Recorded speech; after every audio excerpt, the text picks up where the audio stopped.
ஆகாவிசு மைய நேய அன்பர்கள் அனைவருக்கும் வணக்கம். இன்றைய பதிவு தர்மம்.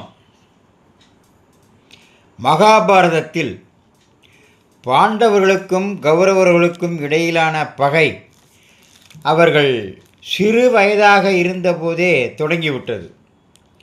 குறிப்பாக பீமனின் அபாரமான பலத்தைக் கண்டு அஞ்சிய துரியோதனன் அவனை தீர்த்து கட்டுவதற்கு ஒரு வஞ்சகமான திட்டத்தை துரியோதனன் தீட்டினான். பாண்டவர்கள் சிறுவர்களாக இருந்தபோது அவர்களை ஒரு சுற்றுலாவுக்கு அழைத்துச் சென்றான் துரியோதனன்.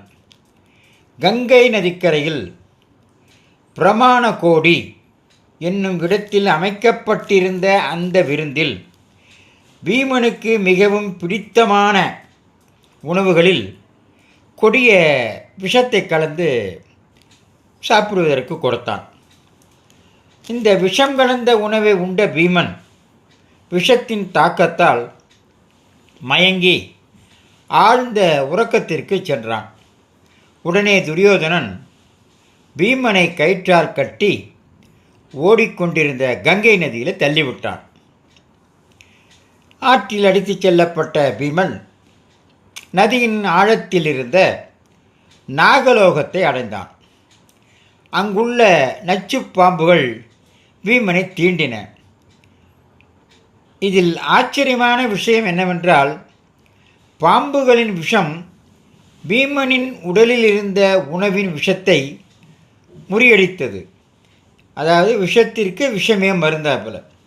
மயக்கம் தெளிந்த பீமன் தன்னை சுற்றியிருந்த பாம்புகளை தோஷம் அடித்து கொள்ளுவதற்கு, அதாவது துவம்சம் செய்ய தொடங்கினான்.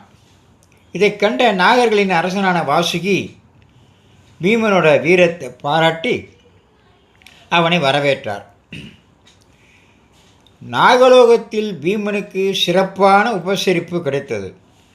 அங்குள்ள தடாகங்களில் இருந்த அமுதம் நிறைந்த 8 கிண்ணங்களை பீமன் பருகினான்.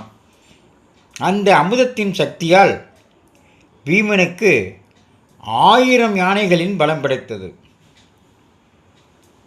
பல நாட்களுக்கு பிறகு முன்பை விட அதிக வலிமையோடு பீமன் அஸ்தினாபுரத்திற்கு திரும்பினான். தன் தம்பி உயிரோடு வந்ததைக் கண்டு பாண்டவர்கள் மற்றற்ற மகிழ்ச்சி அடைந்தனர்.